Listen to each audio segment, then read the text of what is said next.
Armed Forces of the Philippines nanindigan na hindi naging absent sa pagpapatrolya sa West Philippine Sea. Kaugnay niyan, may mga balita dyan si Bombo Bea Piniza. Nanindigan ng Armed Forces of the Philippines na kahit kailanman ay hindi nawala ang kanilang presensya sa West Philippine Sea at patuloy sa pagsasagawa ng pagpapatrolya kasama ang iba pang hanay. Ayon kay Philippine Navy spokesperson for the West Philippine Sea, Rear Admiral Roy Vincent Trinidad, palagi silang nasa West Philippine Sea at hindi kailanman umalis sa naturang territorial waters. Pagtitiyak pa ni Trinidad, palaging handang magpaabot ng kanilang assistance ang kanilang hanay, lalo na kung kailangan hindi lamang ng kapwa Pilipino, ngunit maging ng iba pang mga bansang kaalyado o dumaraan lamang sa West Philippine Sea. AFP, to the Philippine Navy, the Philippine Air Force, and even the Philippine Army in our KIG has never been absent. We have always been there.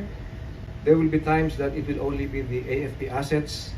There will be times that we will be with the Coast Guard or with the BFAR. We announce in advance when and where we will be.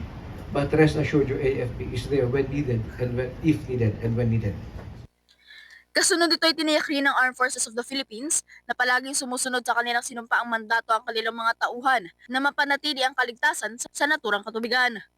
Ang trabaho anya ng Philippine Coast Guard at maging ng mismong pamahalaan ng Pilipinas ay ang matiyak na magiging ligtas ang pagpapatrolya at paglalayag sa naturang teritoryo.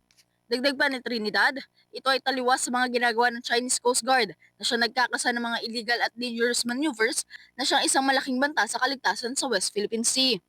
Dito pa lamang anya ay maliwanag na nakikita ang posisyon ng Pilipinas na ang kanilang mga isinasagawang maritime exercises ay hindi para sa offensive purposes, bagkus ay para protektahan ang mga teritoryong patuloy ay na. Ganito ang Pilipino. This is the Filipino way. We protect life at sea. We support other countries. The Coast Guard is there to ensure safe navigation and safety. Yun ang ginagawa ng Philippine Coast Guard.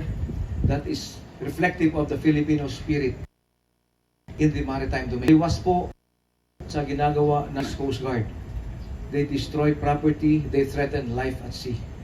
Doon pa lamang ay maliwanag na yung ating panindigan ng not only of the AFP but of the government and of the country that we are not here for offensive purposes. Our modernization is not for offensive purposes. We are here to protect and to secure what is rightfully ours.